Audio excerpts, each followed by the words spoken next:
Imagine being one of the wealthiest people to have ever lived in the United States. What would the inside of your house look like? Hi everyone, Ken here. Welcome to This House. Today, we are exploring Railroad Baron James Hill's house in St. Paul, Minnesota. Make sure to hit that subscribe button so you never miss an exciting episode of This House. In 1838, James Hill was born in Ontario, Canada, to Irish immigrants. When he was just 17 years old, he headed down south to St. Paul, Minnesota in search of work. He found a job at the levee working as a clerk and would frequent a diner in town where he fell in love with a charming waitress named Mary. James began saving his money and investing it wisely, so by the time he was ready to propose to Mary, he was already considerably well off. But he still had greater ambitions in life. He sent Mary to finishing school to prepare her for the life he was striving for. The two wasted no time starting their family, having 10 children together. After working in St. Paul for 20 years, James was finally ready to make his first power move. In 1878, the St. Paul and Pacific Railroad was bankrupt. He teamed up with a handful of investors to purchase it and began greatly expanding it all the way into Canada and across the Rocky Mountains. All the while, he would purchase businesses and relocate them along the railroad to ensure that trade was maximized. In addition, he advertised in Europe to bring immigrants to the United States with the promise of farmland conveniently located along his rail lines.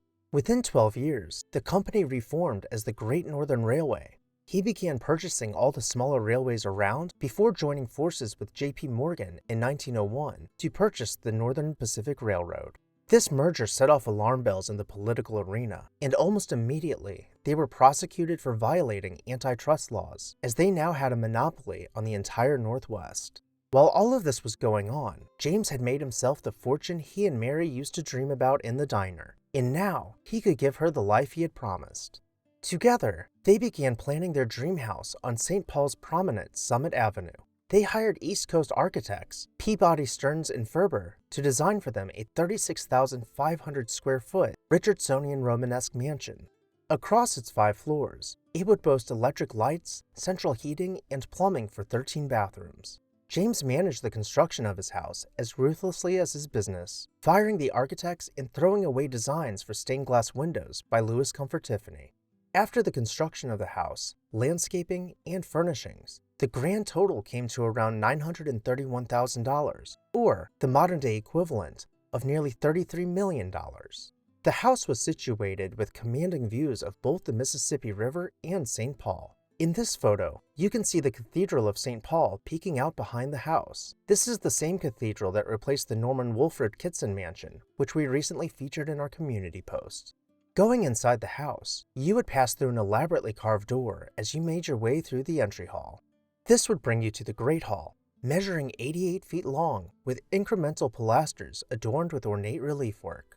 In the center were the grand stairs, flanked by oversized fluted columns, merging with the wooden balustrade.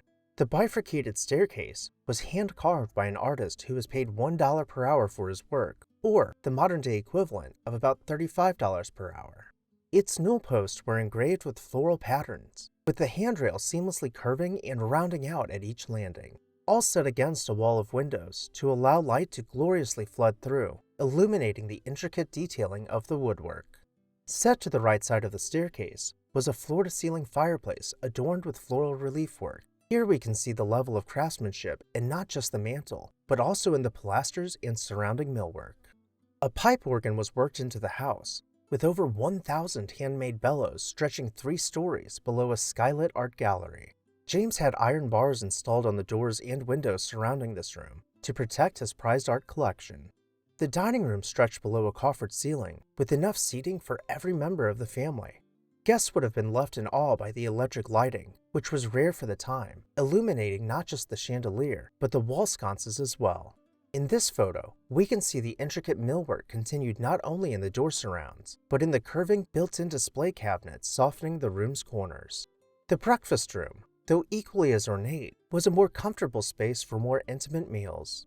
No house of this stature would be complete without a library, fashioned with half-height bookcases and complemented by tufted furniture. The parlor provided a break for the dark woodwork, offering painted millwork below the intricately plastered ceiling. As we begin our journey downstairs, we will begin to see the complex systems in place to ensure the house ran optimally day to day. A staff of 10 to 12 people would have been required to fill all the roles provided by the mechanical systems. Here we will find the kitchen, equipped with state-of-the-art appliances and ready to prepare meals for dozens, even hundreds of guests. The laundry room was equipped with 4 washing stations and a press. Though the family would not have done their own laundry, the room was still finished out with marble floors.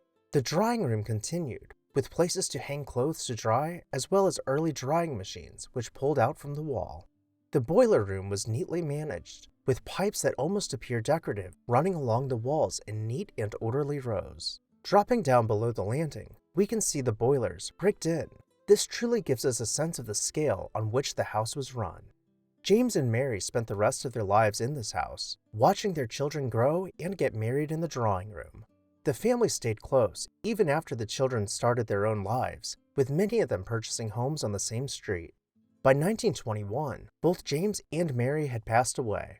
Throughout James' life, he had acquired a total net worth, including assets, of nearly $200 million, or the modern-day equivalent of nearly $5.5 billion. In 1925, the surviving family donated the mansion to the Catholic Archdiocese of St. Paul, which used the mansion for many decades until 1978, when they relocated to a newer facility.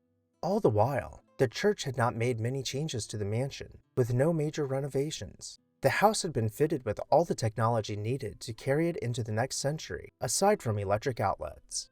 With minimal updates made to the existing structure, the house was acquired by the Minnesota Historical Society and opened to the public as a house museum, where nearly every original detail has been either maintained or lovingly restored, appearing almost exactly as it did the day James and Mary moved into their dream house. Which room was your favorite? Let me know down below in the comments section.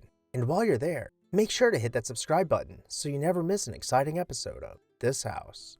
I would also like to take a moment to say a very special thank you to our This House supporters, whose names you can see on screen right now. If you would like to see your name on this screen and contribute to the production of these videos, join our membership program today. I'll see you next time on This House.